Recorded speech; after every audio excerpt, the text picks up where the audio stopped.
Hello students, let's discuss few of the literary terms or figure of speech. But before doing that, I would like to talk about the difference between a literary language and literal language. Literal language is a layman's language which has no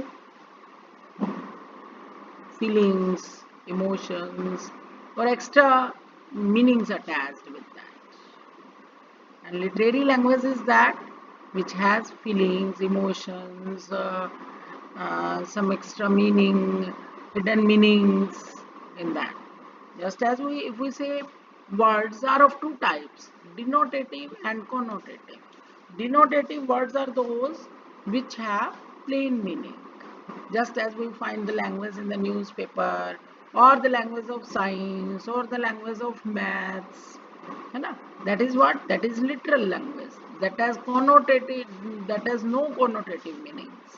That those words are the words used in the language of maths or science. They are denotative. That means they have plain meaning. है ना? Connotatives are those. Connotative words are those which have feelings, emotions, extra meanings in that. Suppose we say the wind is blowing. The plain meaning is there कि भी हवा चल रही है.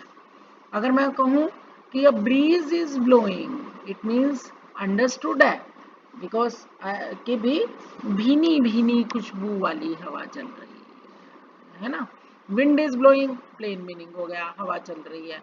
और अगर हम बोल रहे हैं कि ब्रीज इज ब्लोइंग तो इसका मतलब हम कुछ और कहना चाह रहे हैं कि भी जस्ट के भी हाँ भीनी भीनी खुशबू वाली हवा चल रही है. जस्ट ऐसे काम, पीस, क्वाइट, है ना, कि शांत, चुप. देन वी से सेरेनिटी, ट्रैंक्विलिटी. तो कॉनोटेशंस अलग चली जाती हैं. सुकून, चैन, ये मीनिंग्स आ जाते हैं उन वर्ड्स के, है ना. ऐसे कंफर्ट, आराम. और ऐसे कोजी, है ना, सूदिंग. तो वहाँ मीनिंग्स जो हैं वो डिफरेंट हो जाते हैं कि भी सुकून, चैन, सूदिंग. सूदिंग का मतलब होता है कि भी हाँ एक मरहम सी लगाने वाला चैन पड़ रहा है. तो like that is called literary language.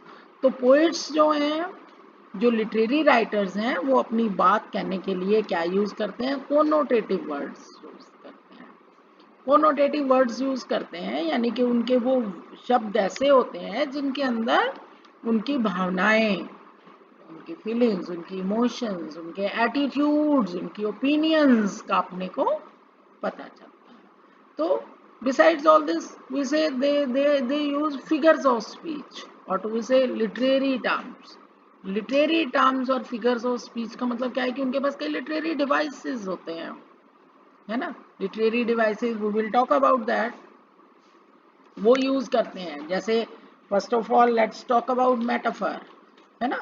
Metaphor में क्या होता है कि comparison between two dissimilar things, ideas, persons, places, कि दो बिल्कुल डिफरेंट चीज़ों का जो जो डिसिमिलर चीज़ें हैं उनका कंपैरिजन करते हैं. चाहे वो चीज़ें हो, चाहे वो प्लेस हो, चाहे पर्सन हो, चाहे एनिमल्स हो, है ना.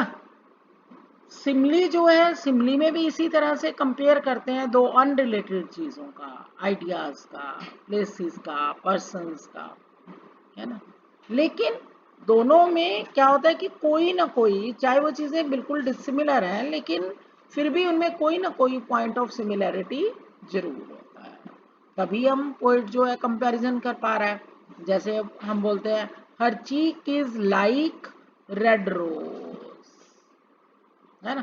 तो चीक और रोज दोनों चीजें अलग अलग हो गई, लेकिन हम कह रहे हैं रेड है, रेड है, रेडनेस है दोनों में, किसमें? चीक्स में भी और रोज में भी. इसीलिए कंपैरिजन हो पा रहा है ना. तो और मेटाफर और सिमिली एक ही जैसा है, क्योंकि मेटाफर में भी दो डिसिमिलर चीजों का कंपैरिजन होता है और सिमिली में भी दो डिसिमिलर चीजों का कंपैरिजन होता है, या हम कह सकते हैं अनरिलेटेड चीजों का कंपैरिजन होता है. लेकिन फर्क इतना है कि सिमिली में हम लाइक या एज वर्ड यूज करते हैं डायरेक्ट, और मेटाफर टेक्स फॉर ग्रांटेड कि this thing is this. Suppose see the example, I say the camel is like a ship of desert. तो ये क्या हो गया? सिमिली, है ना. कैमल और ship, camel is like the ship of desert. Camel और शिप दोनों अलग अलग चीजें हो गई, लेकिन क्योंकि वो पानी के बिना रह सकता है बहुत समय, डेजर्ट अलग चीज है, कैमल अलग चीज है, लेकिन वो कंपैरिजन इसलिए हो रहा है क्योंकि जो कैमल है वो भी बिना पानी के डेजर्ट में बहुत ज्यादा समय तक रह सकता है, इसलिए कंपैरिजन हो पा रहा है. तो अब हम क्या बताना चाह रहे थे कि मेटाफर और सिमिली में क्या डिफरेंस है. मेटाफर टेक्स फॉर ग्रांटेड कि दिस थिंग इज दिस, और सिमिली, सिमिली में हम लाइक और एज वर्ड, लाइक या एज वर्ड हम डायरेक्ट यूज करते हैं. तो अगर मैं यूं कहूं कि the camel is like the ship of desert, तो ये सिमिली कहलाएगा. और अगर मैं कहूं camel is the ship of desert, तो वो क्या हो जाएगा? मेटाफर हो जाएगा, है ना. अगर देखो जैसे पोएम है, हम बोल रहे हैं, एक पोएम है वर्ड्सवर्थ की डैफोडिल्स, उसमें पोएट कह रहा है I wandered lonely as a cloud, I wandered lonely as a cloud. कैसे घूम रहा हूं? एक बादल की तरह से मैं घूम रहा था, है ना. तो वहां पर एज ए क्लाउड आ गया, है ना. देखो तो वो क्या हो गया? सिमिली हो गया. जैसे अभी यहां पर बोला my mind is like an ocean, है ना. लाइक, लाइक वर्ड आ गया ना, माइंड को ओशन के साथ कंपेयर कर दिया, ठीक है. तो इसको सिमिली बोलते हैं. और मेटाफर में क्या है कि डायरेक्ट कंपैरिजन होता है.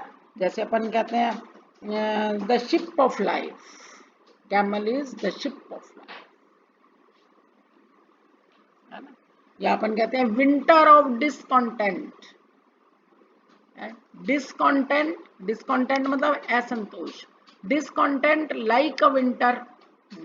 ऐसे नहीं बोलेंगे हम. क्या कह रहे हैं? लाइक ए विंटर कह रहे हैं, तो वो सिमिली हो गया. डिसकॉन्टेंट लाइक ए विंटर, तो वो सिमिली कहलाएगा. और अगर मैं बोल रही हूँ विंटर ऑफ डिसकॉन्टेंट, तो ये क्या बन गया? मेटाफर कहलाएगा, है ना. जैसे हम कह रहे हैं all the world is a stage, world को स्टेज कह दिया सीधा. All the world is a stage, all the world is a stage, तो ये क्या बन गया? मेटाफर हो गया. और अगर मैं यूं कहूं all the world is like a stage, तो वो क्या हो गया? सिमिली. तो कुल बात क्या हुई टोटल में? अगर हम सम अप करें तो हम क्या बोलेंगे कि सिमिली और मेटाफर एक ही चीज है ना. मेटाफर इम्प्लाइड सिमिली है. सिमिली में हम डायरेक्ट यूज करते हैं लाइक या एज वर्ड, और मेटाफर में सीधा ही बोला जाता है, कोई लाइक और एज वर्ड नहीं यूज होता. मेटाफर टेक्स फॉर ग्रांटेड कि दिस थिंग इज, स्क्रीन बंद हो गई, बैटरी.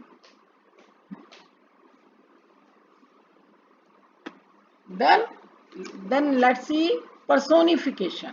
पर्सोनिफिकेशन का मतलब क्या हुआ? Personification means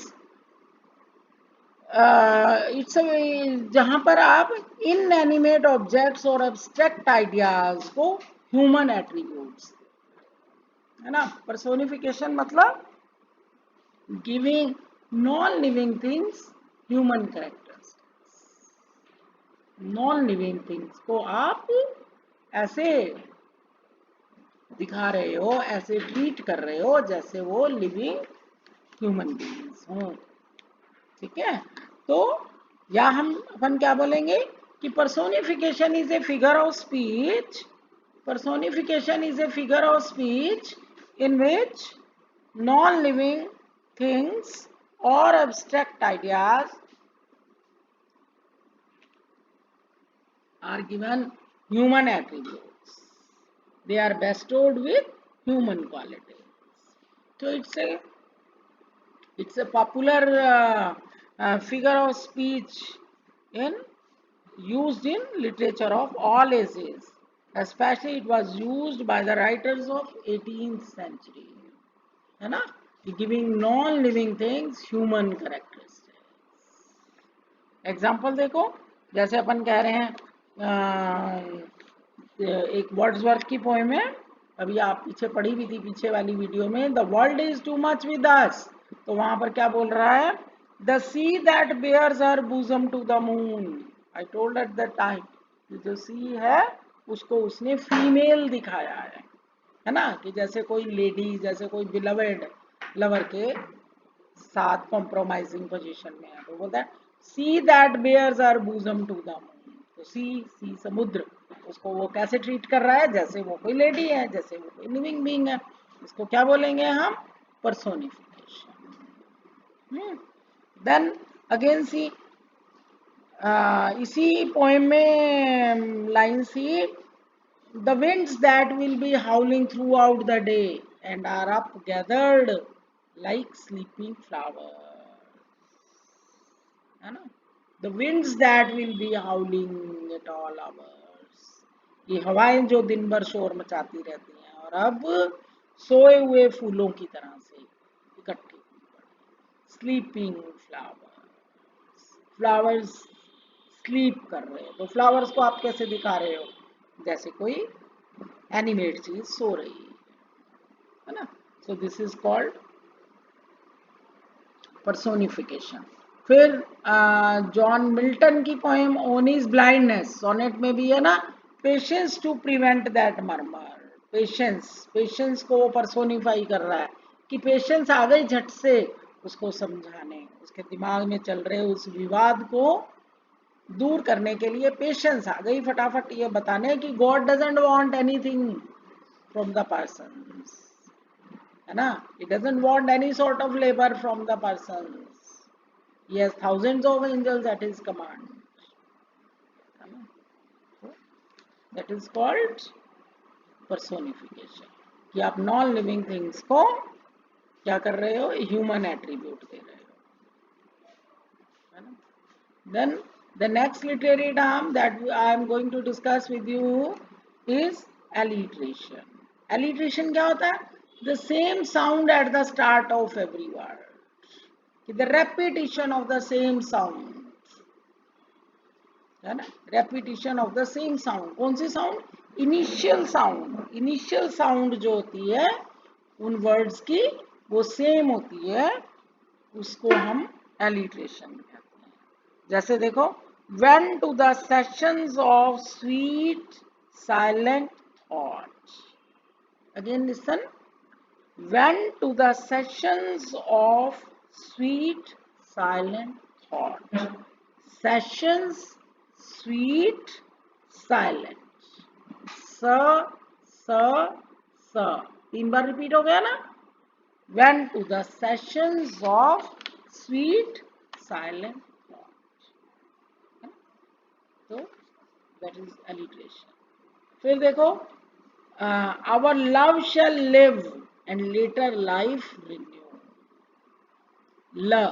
love shall, our love shall live, love में आया, फिर लिव में आया ल, फिर लेटर में ल आया, फिर लाइफ में ल आया, इनिशियल साउंड बार बार रिपीट हो रही है, देखो, our love shall live and later life renew, तो लव में आ गया, फिर एक वर्ड छोड़ के लिव में आ गया, फिर लेटर में एक वर्ड छोड़ के लेटर में आ गया, फिर लाइफ में आ गया, तो सेम साउंड जब रिपीट होती है। एक जॉन कीट्स की पोएम है और टू नाइटिंगेल, उसमें वो कह रहा है, beaded bubbles winking at the brim, beaded bubbles winking at the brim, एक ही लाइन में ब ब ब तीन बार आ गया, ब साउंड तीन बार आ गई, we are talking of sound, है ना, with beaded bubbles winking at the brim,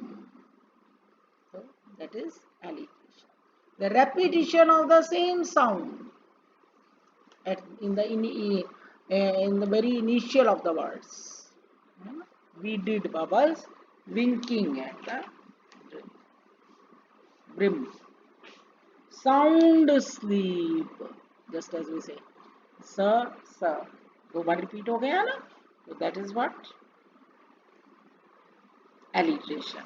So why the poets they use alliteration? They use alliterations to add musical quality, to make their poems musical, rhythmical. So that was alliteration. So I have today discussed with you idiom, metaphor, simile, personification, and alliteration. Rest of the literary terms we will talk in the next session. Thank you.